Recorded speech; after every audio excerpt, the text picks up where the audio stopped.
नमस्कार साथियों, स्वागत है आप सभी का Kumar Gaurav current affair class notes में। और आज आपके लिए मैं लेकर आया हूं 11 अगस्त 2022 के top most important current affair. ठीक है मित्रों, तो आज की वीडियो आपके लिए बहुत ज़्यादा इंपॉर्टेंट है क्योंकि आज मैं आपको एक राज्य दर्शन कराने वाला हूं और उस राज्य दर्शन में आपको बहुत सारे फैक्ट मैं बताने वाला हूँ। वो सभी फैक्ट आपके लिए काफ़ी ज़्यादा इंपॉर्टेंट रहेंगे, तो आपको पूरी ईमानदारी के साथ पूरी वीडियो को अंत तक देखना है। और इसी के साथ साथ आप सभी को मेरी तरफ से रक्षाबंधन का बहुत बहुत शुभकामनाएं हैं। और आज हमारी जो क्लास रहेगी वो रक्षाबंधन स्पेशल रहेगी। ठीक है, तो आप सभी को बहुत ही ईमानदारी के साथ एक वचन निभाना है और आज की वीडियो को पूरा अंत तक देखना है और अपने कमेंट बॉक्स में अंत में जो लास्ट पूछूंगा क्वेश्चन उसका आंसर देना है। पहला क्वेश्चन हमारा, विश्व आदिवासी दिवस कब मनाया जाता है? तो आप सभी को पता है विश्व आदिवासी दिवस ये 9 अगस्त को मनाया जाता है। 1994 से इस दिवस को मना रहे हैं और इस बार की थीम रखी गई है पारंपरिक ज्ञान के संरक्षण में महिलाओं की भूमिका। ये 2022 की इसकी थीम रखी गई है। ठीक, अब इसी के साथ आपको याद रखना है कि आदिवासी, तो आदिवासी या जनजातीय मंत्रालय के मंत्री कौन है? ये हैं अर्जुन मुंडा।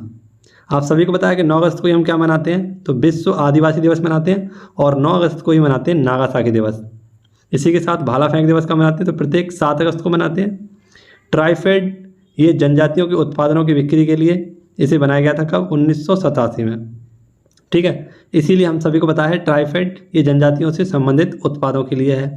अब आपको पता है ऐसे ही हमारा क्या लगता है? हुनर हाट भी लगता है। ये हुनर हाट मेला क्या होता है? तो यहाँ पर जो हस्तशिल्प हमारे बने हुए होते हैं उनको बेचा जाता है।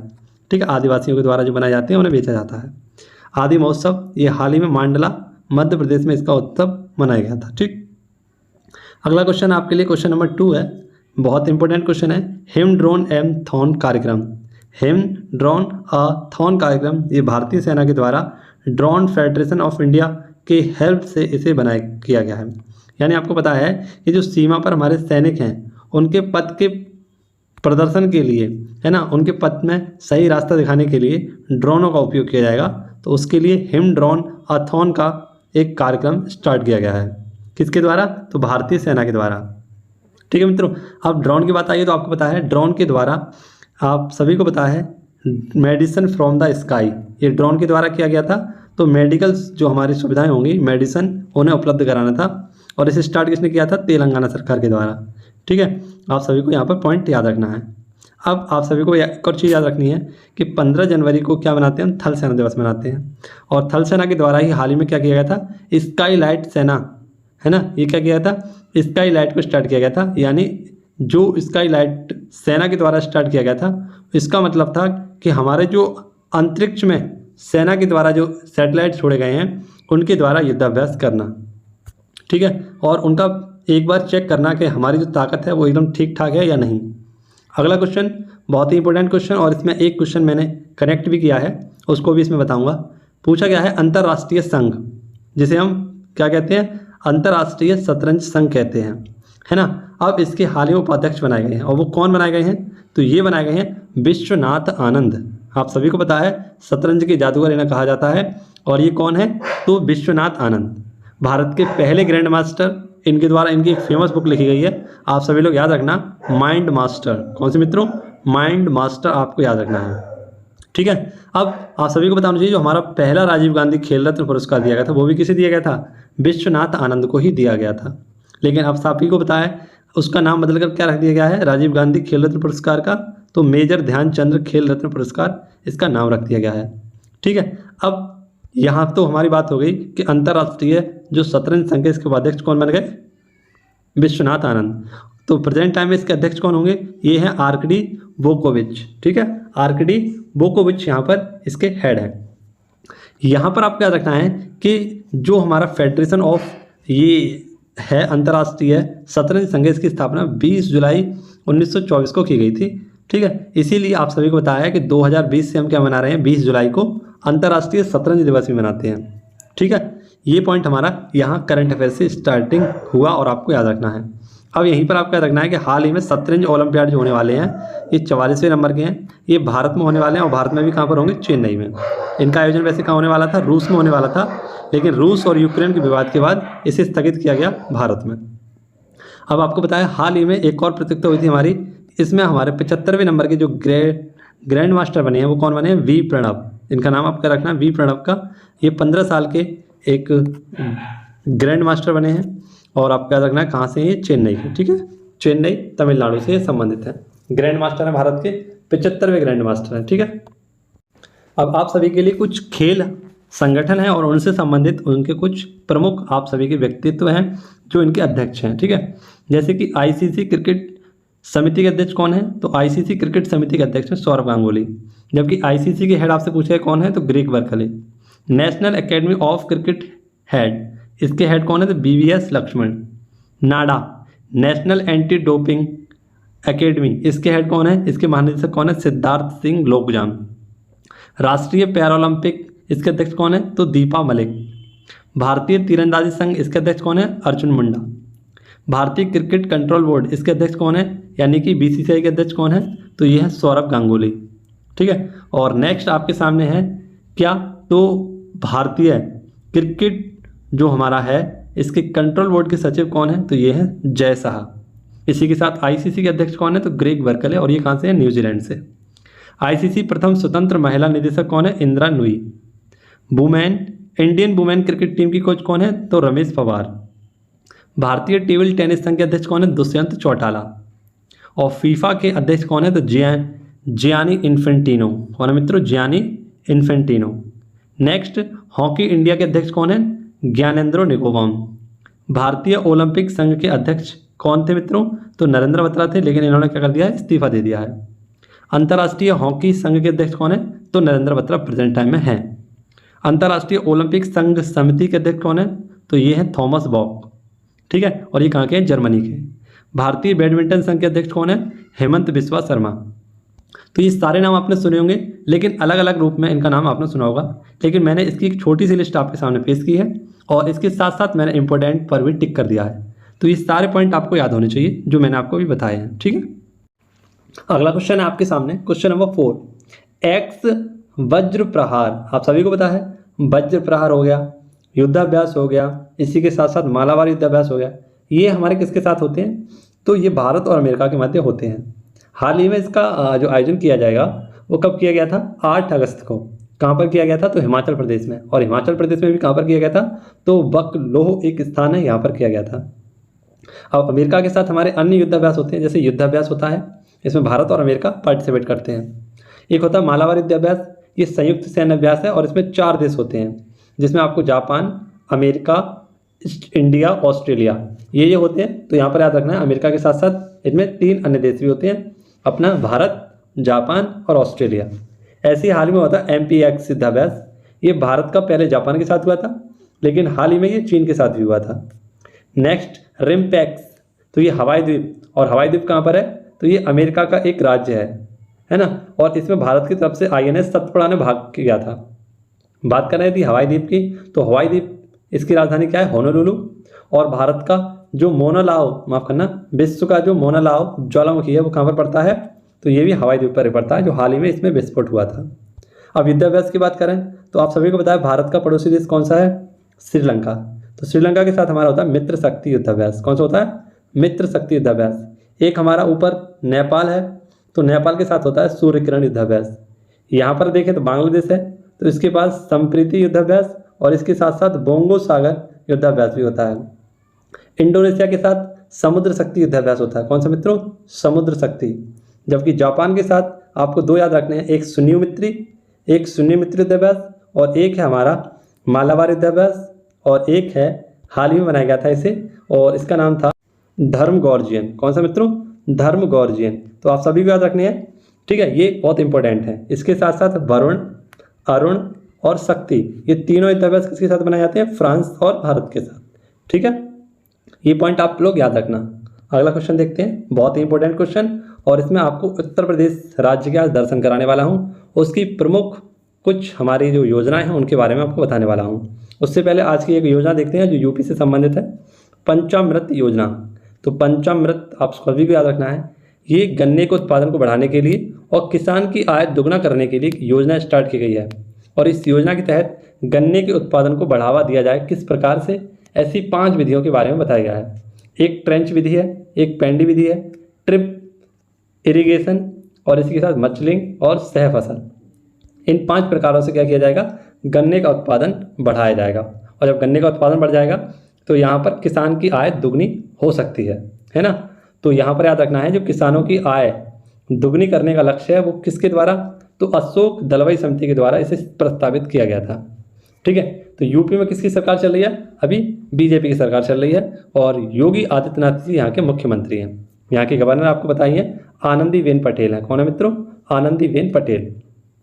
बात करें उत्तर प्रदेश की, तो उत्तर प्रदेश का क्षेत्रफल है 2,40,928 किलोमीटर, है ना, वर्ग किलोमीटर। इसी के साथ उत्तर से दक्षिण तक की लंबाई देखें तो 250 किलोमीटर है और पश्चिम से पूर्व तक की लंबाई इसकी देखें तो ये 650 किलोमीटर है। ठीक है, यहाँ पर लोकसभा सीटों की संख्या 80 है, राज्यसभा सीटों की संख्या 31 है, विधानसभा सीटों की संख्या 403, विधान परिषद सीटों की संख्या यहाँ पर 100 है। ठीक है, यानी हम बात करते हैं विधान परिषद की, तो 6 राज्यों में क्या है, विधान परिषद है। ये 6 राज्य कौन कौन से जिनमें विधान परिषद है, तो बिहार, और बिहार का पड़ोसी राज्य है अपना उत्तर प्रदेश। इसी के साथ महाराष्ट्र, महाराष्ट्र का पड़ोसी राज्य है कर्नाटक, कर्नाटक का पड़ोसी राज्य है आंध्र प्रदेश, और आंध्र प्रदेश का जो पड़ोसी राज्य है इसका नाम है तेलंगाना। तो 4 राज्य एक तरफ और 2 राज्य एक तरफ, इस तरीके से हम याद कर सकते हैं। वे 6 राज्य जिनके पास क्या है, विधान परिषद है, उत्तर प्रदेश, बिहार, महाराष्ट्र, कर्नाटक, आंध्र प्रदेश और तेलंगाना। जम्मू कश्मीर की विधानसभा जो थी इसका दर्जा, विधान परिषद का दर्जा समाप्त कर दिया गया। और आप सभी को बताया जम्मू कश्मीर में 90 सीट का आवंटन किया गया है रंजना प्रकाश देसाई समिति की सिफारिश पर। ठीक है, अब नेक्स्ट आपको पता है यहाँ पर कुल जिलों की संख्या कितनी है, 75, मंडल कितने हैं, 18 हैं। क्षेत्रफल की दृष्टि से सबसे बड़ा जिला इसका कौन सा है, हापुड़, माफ करना लखीमपुर खीरी, और क्षेत्रफल की दृष्टि से सबसे छोटा जिला कौन सा है, हापुड़। यहाँ पर आपको पता है योगी आदित्यनाथ सीएम है और आनंदीबेन यहाँ की प्रेजेंट टाइम में क्या है, आनंदीबेन पटेल यहाँ की राज्यपाल है। स्कूल चलो अभियान ये श्रावस्ती से स्टार्ट किया गया था, जहाँ पर आपको पता है सर्वाधिक उपदेश किसने दिए थे, गौतम बुद्ध ने। नेक्स्ट, फर्स्ट पैरालंपिक एकेडमी, इसका उद्घाटन कहाँ पर किया गया या इसका शुभारंभ कहाँ पर किया गया है, ये लखनऊ में। ठीक है, कुछ अन्य और हमारी जो उत्तर प्रदेश की जो योजनाएं हैं उन्हें देख लेते हैं। जैसे एक जिला एक उत्पाद, ये योजना कहाँ से स्टार्ट हुई थी, उत्तर प्रदेश में। मातृभूमि योजना, किसान कल्याण योजना, ये कहाँ की है, उत्तर प्रदेश की। मुख्यमंत्री बाल सेवा योजना या मिशन शक्ति योजना, ये कहाँ की है, उत्तर प्रदेश की। अनूठी उपहार योजना उत्तर प्रदेश की है। सस्ते किराए की आवास योजना उत्तर प्रदेश की। अविद्या योजना उत्तर प्रदेश की। ठीक है, और आपको बताइए स्कूल चलो अभियान ये है ही उत्तर प्रदेश का श्रीवास्ती से स्टार्ट किया गया था। इसी प्रकार से उज्ज्वला 2.0 कहाँ से स्टार्ट किया गया था, महोबा उत्तर प्रदेश से। अगला क्वेश्चन है क्वेश्चन नंबर 6 आपके सामने, किस राज्य के मुख्यमंत्री नीतीश कुमार ने अपने पद से इस्तीफा दे दिया है। तो ये है आपके सामने बिहार के मुख्यमंत्री। यहाँ पर एक स्टेटस बहुत ज़्यादा ट्रेंडिंग में चल रहा है कि मुख्यमंत्री ने मुख्यमंत्री पद से इस्तीफा देकर मुख्यमंत्री पद का शपथ ग्रहण किया। इसमें कौन सा अलंकार है, तो इस बात को आप कमेंट बॉक्स में एक बार इसका आंसर दे देना, बहुत ट्रेंडिंग में चल रहा है। राज्यपाल यहाँ के कौन है, फागू चौहान। इनको अपना इस्तीफा दिया है क्योंकि ये चाहते हैं गठबंधन को समाप्त कर दिया जाए, क्योंकि आप सभी को पता है एनडीए, ठीक है, एनडीए के द्वारा यहाँ पर क्या बना था, गठबंधन की सरकार बनी थी। लेकिन इसी के चलते इन्होंने क्या कर दिया, यहाँ से इस्तीफा दे दिया और नई सरकार बनाने की घोषणा कर दी है। ठीक है, यहाँ पर विधानसभा सीटों की संख्या कितनी थी, 243।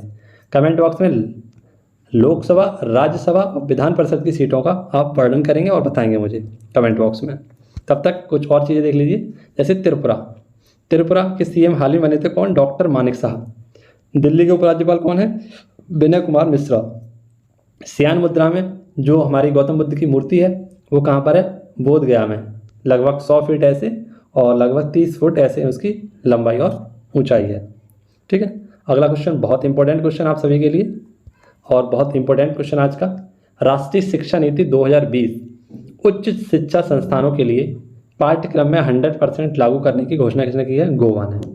गोवा आप सभी को पता है, पहले गोवा के बारे में जान लेते हैं।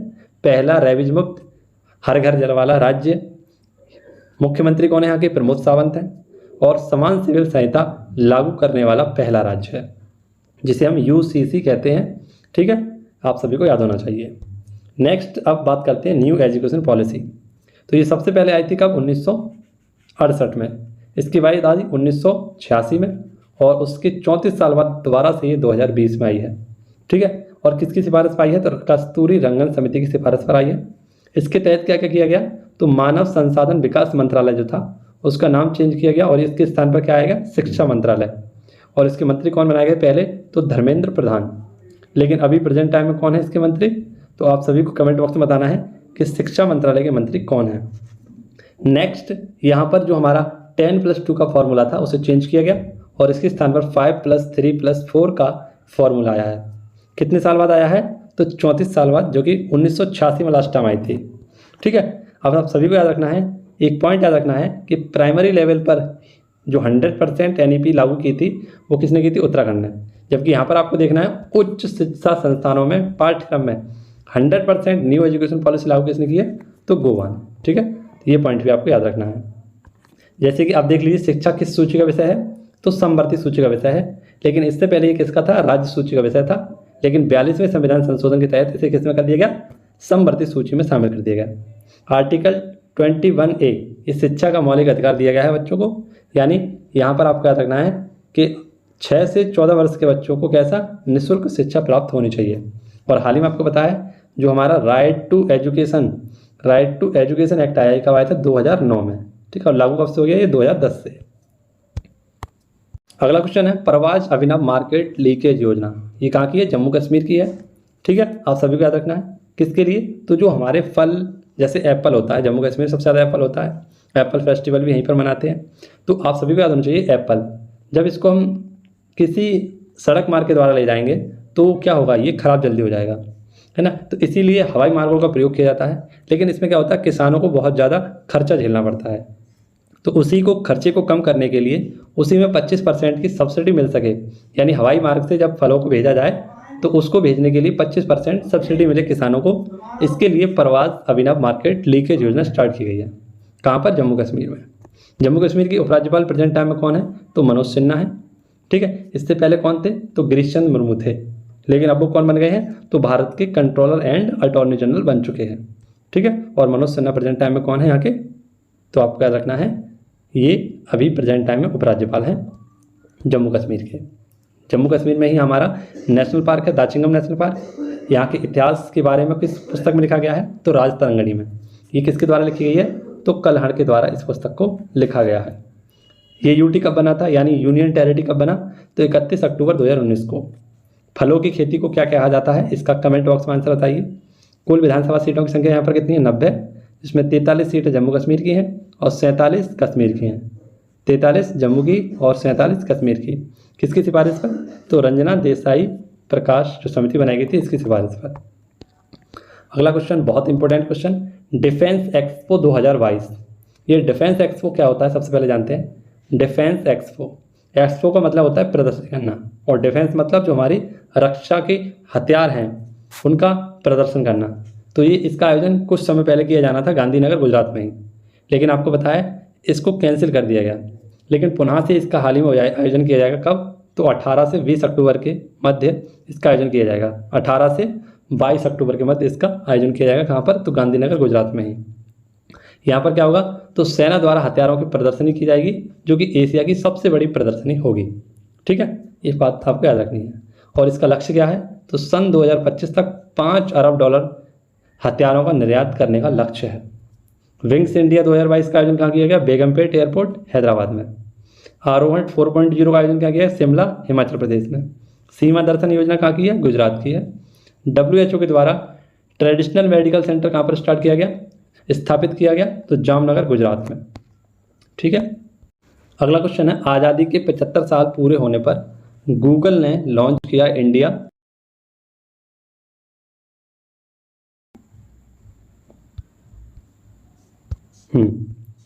अगला क्वेश्चन है हमारा आज़ादी के 75 साल पूरे होने पर गूगल ने लॉन्च किया इंडिया उड़ान। ठीक है, गूगल के CEO कौन है प्रेजेंट टाइम में? तो सुंदर पिचोई। ये पॉइंट भी आपको याद रखना है। आज का सवाल है हमारा, जिसका आंसर आपको कमेंट बॉक्स में देना है कि चौथे जो हमारे ONGC पैरा खेल 2022 का उद्घाटन किया गया था वो कहाँ पर किया गया था, किस शहर में किया गया था? कोलकाता, नई दिल्ली, बेंगलोर या शिलोंग? तो इसका आंसर आप सभी लोग कमेंट बॉक्स में देना। ठीक है, इसी के साथ आपसे मिलना होगा अगले वीडियो में। धन्यवाद। जय हिंद, जय भारत।